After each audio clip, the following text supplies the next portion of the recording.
Hello everyone and welcome to this edition of Right Reason, the show where we reason rightly. And the host of the show really is Dr. Charles Rice. Hello Doctor, how are you? Michael. Good to see you again.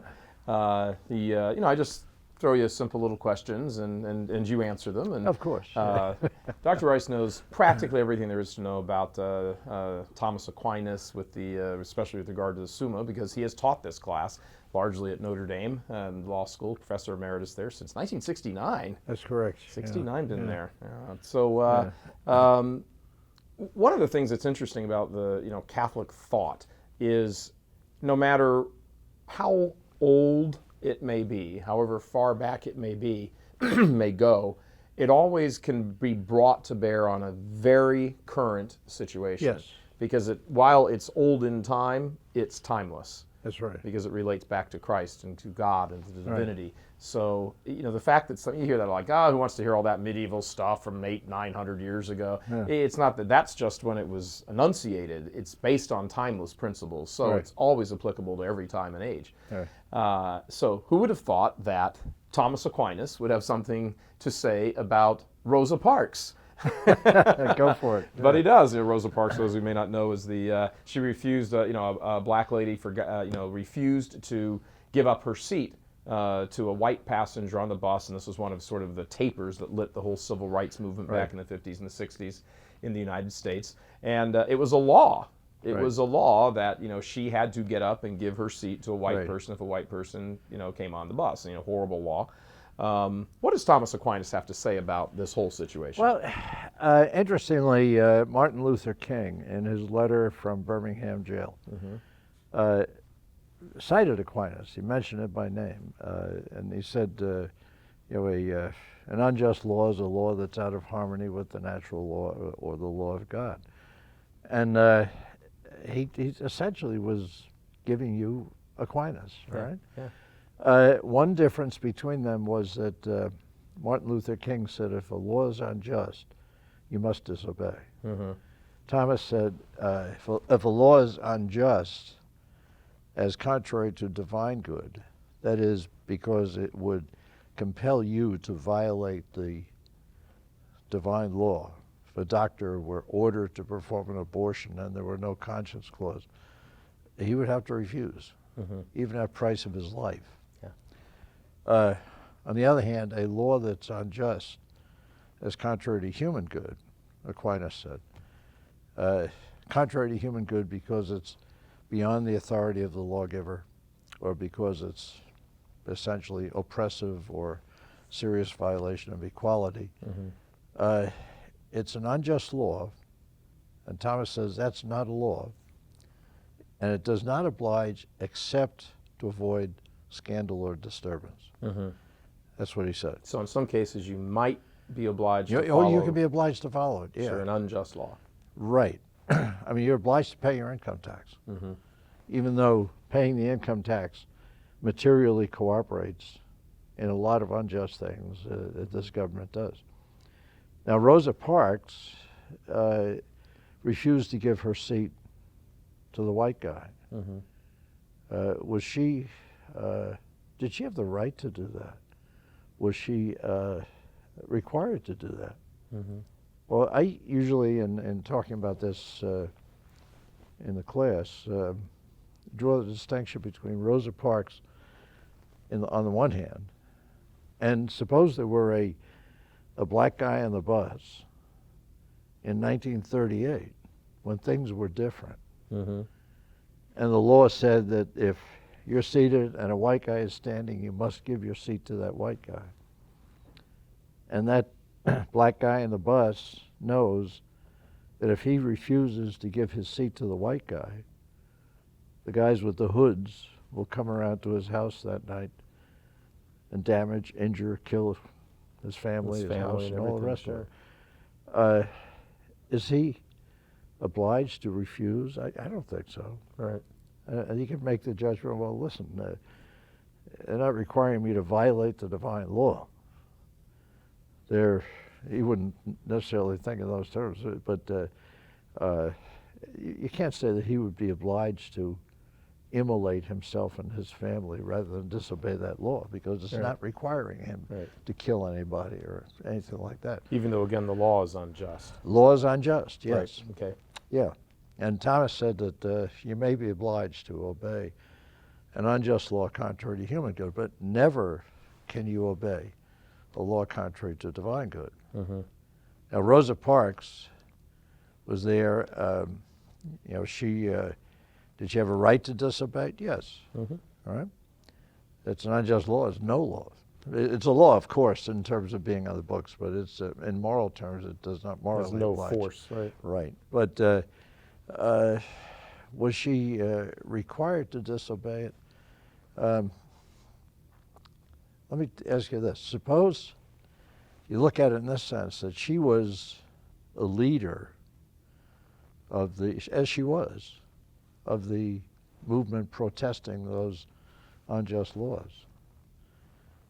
Could it be true that if she got up and gave her seat to the white guy, it would be a kind of a cooperation with that unjust law? In her position as a Yeah, leader yeah. opposing. Yeah.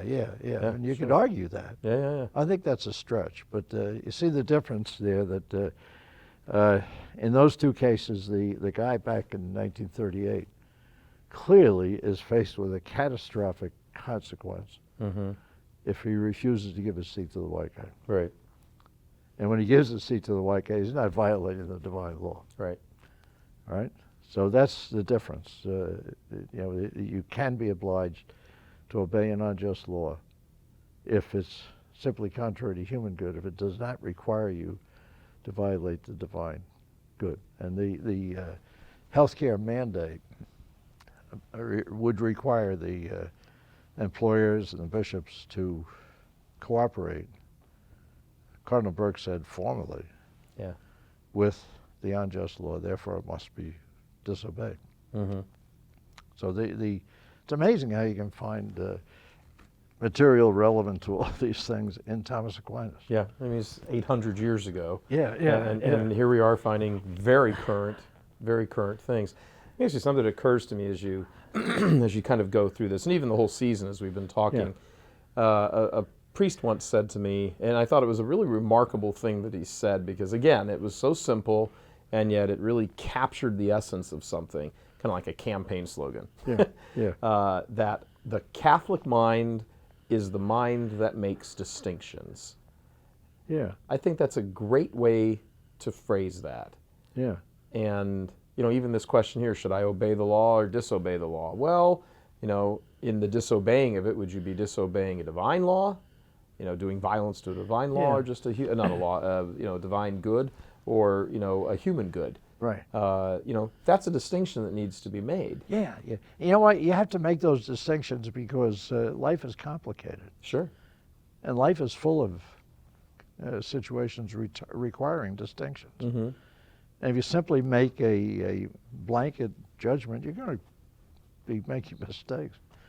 You're going to be doing bad things if you fail to make those distinctions. And when we talk about the question of doing something heroic, Right. let's not make it Rosa Parks, because of, let's just make it an average citizen who had no sort of, so to speak, dog in the race. Right. Just right. a black citizen, not a leader, nothing, just, nope, I'm not doing this. Could have certainly stayed within the moral bounds by getting up and giving his seat to the white guy, but chose not to. Said, I don't think this is a just law. It's not. And therefore I'm not going to follow it, and that's it. That, in that person's case, that's a heroic action, I think so, yeah. Because they have the choice, and either one is morally acceptable. That's right. Obviously not with the violent. If you're ordered to perform an abortion or shoot someone or whatever, well, you have to say no, and that's Right. it. You're required to do the one single thing there. Right. Here you have the choice, and if you choose the harder, with the more dire consequences to you personally, that's heroic. Yeah. That's heroic. So in the case of somebody who, let's say, a fellow who will not pay his taxes, will not pay a tax that comes around. You know what? Let's skip that. That's a boring thing. Let's go to something more dramatic. you're a regular citizen of Germany in 1940, Right. and somebody from a social group who knows you to be a good person and a Catholic comes to you and says, Charlie, I have a Jewish family I need to hide. I know you've got that thing in the back of your property or whatever. No one knows where it is. Will you take them in? How do you analyze that through a Catholic moral lens? I think you'd analyze it. You'd have to analyze it in terms of hide them from what? From the Nazis. Hide them from a regime which is unjust, murderous. Yeah. And the question is whether you have a right to turn down somebody where you have the opportunity to protect that person from murder. And here again, you need the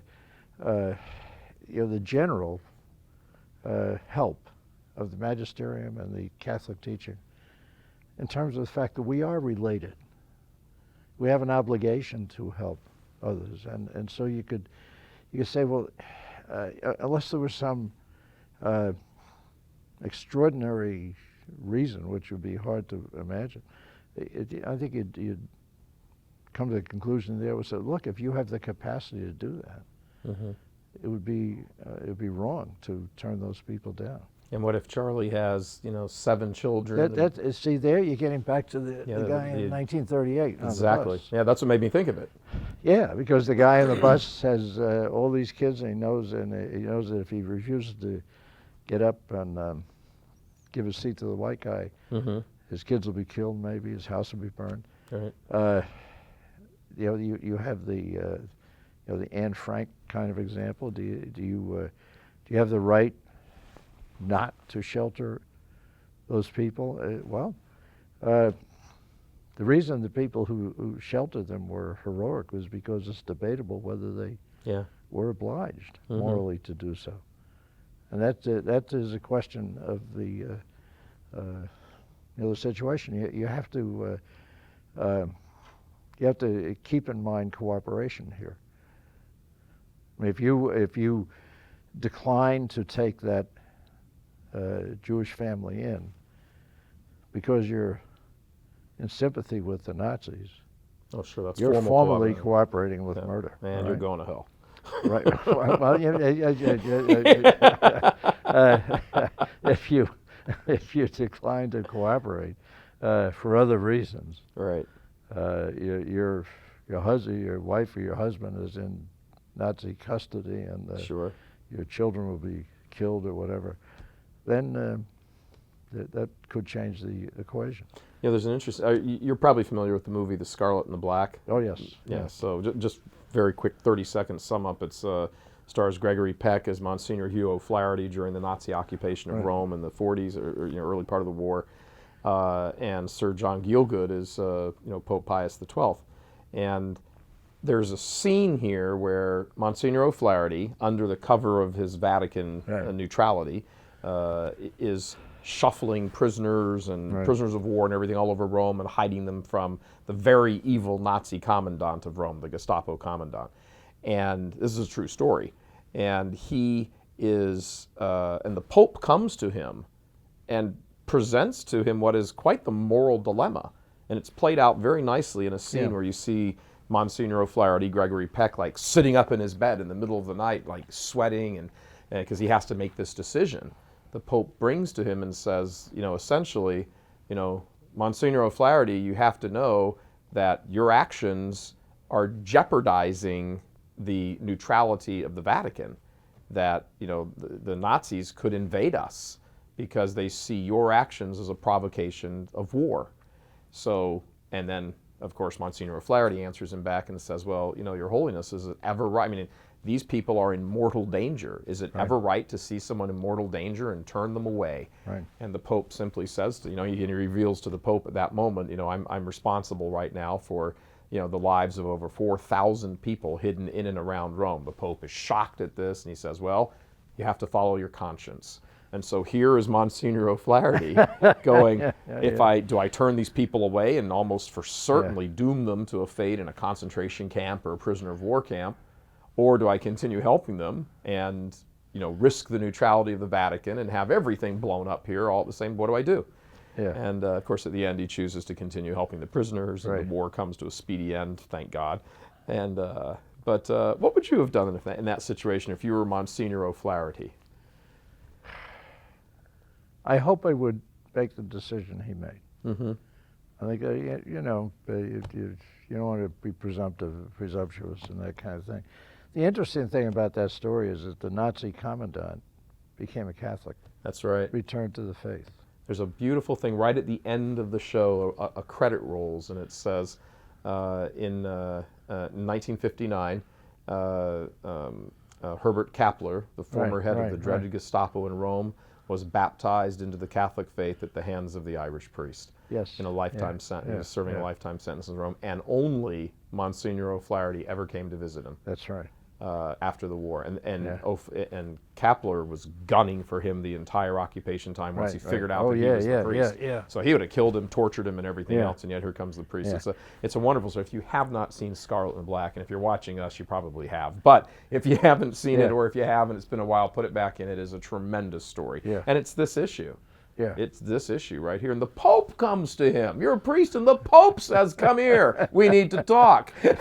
All right, okay. But you have to decide whether that's requiring you to violate the divine law. And that's what he finally has to decide on his own.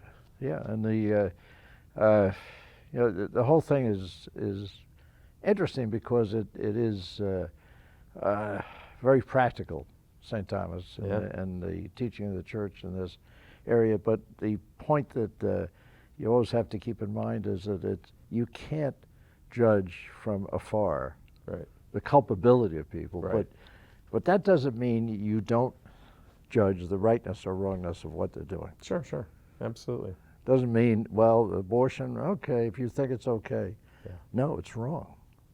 If you do it, are you going to hell? That's not my call. Right. All right, but you've done something meriting that if you're culpable. All right. Absolutely. And I'm going to be culpable if I don't get us out of this show. Dr. Rice, thank you very much. My pleasure. God bless. Dr. Charlie Rice, the University of Notre Dame Law School professor emeritus, still teaching down there, still going strong after all these years. Is that right? Yeah. It was a song from the 70s or something, wasn't it? Yeah, right.